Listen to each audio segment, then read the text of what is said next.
y de úlceras, también de úlceras de estómago. Hay decían que la raíz de regalí tiene un sabor dulzón que los griegos y romanos ya conocían. Normalmente la empleaban para despejar los bronquios y aclarar la voz. Y comenzamos el segundo tema del programa de hoy. ¿Cuál es la alimentación correcta? Pregunta extraordinaria, pero bastante difícil de contestar. Y vamos a comenzar hablando de que el doctor José Artigas García, que es bioquímico, microbiólogo, naturópata y también dietista, en su libro Curso Básico de Dietética, nos cuenta una anécdota ocurrida durante la Primera Guerra Mundial, cuando no se tenían los conocimientos. Aquí en pantalla vemos un barco. Dirán ustedes, ¿qué demonio tiene que ver el barco con el tema de hoy? Es un barco, es el Könpring Wilhelm, que es exactamente Príncipe Heredero Guillermo, el Könpring Wilhelm alemán. Ahora, si usted lo ve que es un barco de 2 chimeneas, muy antiguo y tal, es de la Primera Guerra Mundial. Y ahora quédense con la imagen, que vamos a comentar exactamente por qué hemos elegido esa foto.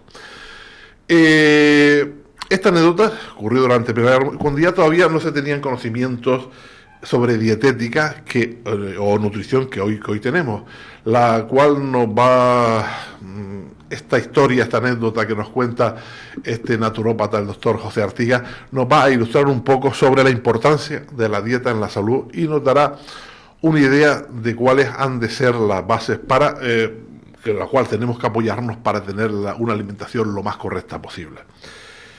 La historia empezó cuando el crucero alemán Könpring Wilhelm, el que vemos en pantalla, el Príncipe Heredero Guillermo, así lo voy a llamar de aquí en adelante, el buque Príncipe Heredero Guillermo, porque el Könpring Wilhelm se me traba la lengua un poco, aparte pronuncio fatal. Es decir, este crucero alemán se acercó, durante la guerra se acercó velozmente a un carguero inglés, le apuntó con sus cañones, le hizo señas que se detuviera, y cuando se detuvo, él envió un bote con un oficial y unos cuantos marineros a fin de averiguar el puerto donde habían partido, a dónde se dirigían y qué clase de carga transportaba. Cuando regresó, el oficial informó que se trataba del carguero británico Coleby, que venía del puerto de Rosario de Santa Fe en Argentina, y que llevaba en sus bodegas repletas de trigo para llevarlo a Europa. Recuerde, trigo, esto es un poquito la conexión con el programa, con el tema anterior. Pues los alemanes, como de la guerra, antes de hundir la nave, le iban a dar un certero cañonazo por debajo de la línea de flotación, el capitán ordena que se traslade a bordo del Príncipe Heredero Guillermo todo el carbón de la nave inglesa, así como también todos los alimentos que estén en la despensa, como había harina blanca, mantequillas, papas. En cambio, el capitán del Príncipe Guillermo, del Heredero Príncipe Guillermo, consideró que el trigo que llevaba era una carga inútil, que no le iba a servir para nada. Pues que lo dejara en la nave y le mandó un pipanazo al barco bajo la línea de flotación y lo hundió junto con todo el cargamento de trigo que llevaba, que estaba lleno totalmente de trigo que llevaba a Europa. La campaña de este crucero alemán, pues desde su comienzo fue un éxito en la guerra. En agosto del 14, este barco, el Wilhelm, el príncipe heredero Guillermo, era un lujoso transatlántico y se lo transformaron en una poderosa nave auxiliar de guerra con unos buenos cañones que tenían un efecto defensivo y ofensivo extraordinario, y también tenía mucha velocidad. Después de hundir numerosos barcos de carga ingleses, franceses y de otros países, y de apoderarse también de todos los cargamentos que llevaban, excepto del trigo que hundieron con el barco inglés, se apoderaron de carbón, de margarina, de harina blanca, de carne, y en menos cantidad de provisiones de frutas y verduras.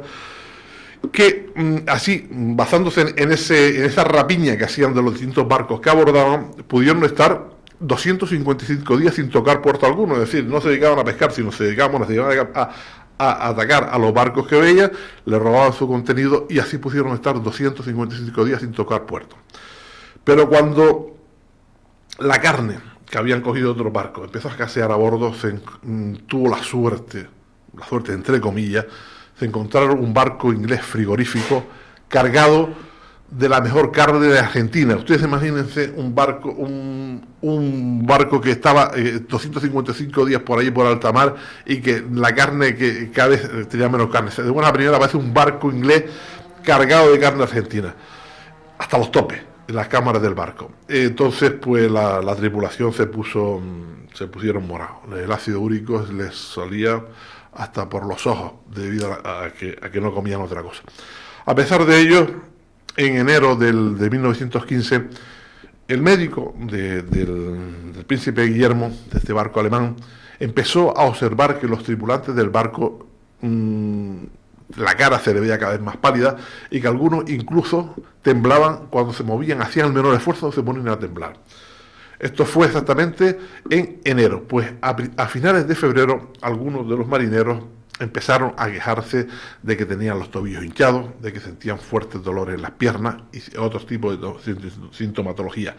A finales de marzo, unos 50 tripulantes del príncipe Guillermo estaban francamente enfermos y los restantes, hasta 500 hombres que era la tripulación, tampoco se encontraban muy bien, estaban medios payuchos todos ellos. Pero lo peor de todo eso es que el estado de salud fue empeorando y muchos de ellos ya aparecieron pues síntomas de parálisis, afecciones cardíacas, atrofias musculares y otros síntomas de enfermedades que el médico de a bordo vio enseguida por dónde iba el tema. Era exactamente la sintomatología clásica de una enfermedad llamada beriberi. Ante esta situación, pues el día 11 de abril de 1915, el barco tuvo que refugiarse en el puerto norteamericano de Newport, decimos tras 255 días sin tocar puerto, pero poniéndose morado de carne argentina. Pero ¿cuál es la causa exacta de que la tripulación tuviera ese tan precario estado de salud? Lo que ocurría es que comían mucho, mucha carne, muchas cosas, pero no se alimentaban correctamente.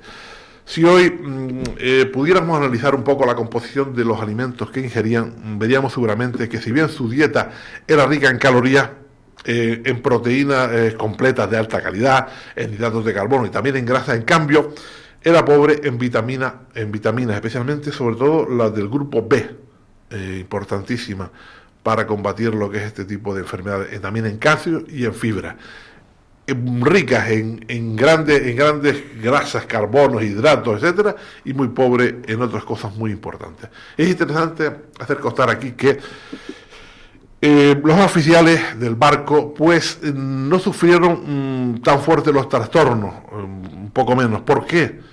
Porque las frutas y verduras que conseguían de otros barcos eran ellos los que se la comían, no se la daban a la tripulación le daban pues la mantequilla, las carnes, etcétera, y ellos se quedaban con la mantequilla, las carnes y las verduras y las frutas que pudieran conseguir, que habían requisado los barcos enemigos. Entonces, claro, así consiguieron una serie de vitaminas que sus padecimientos fueron menores. Es muy probable que si en lugar de haber hundido el cargamento de trigo, lo hubieran utilizado como alimentación, compaginado con la carne o en vez de la carne,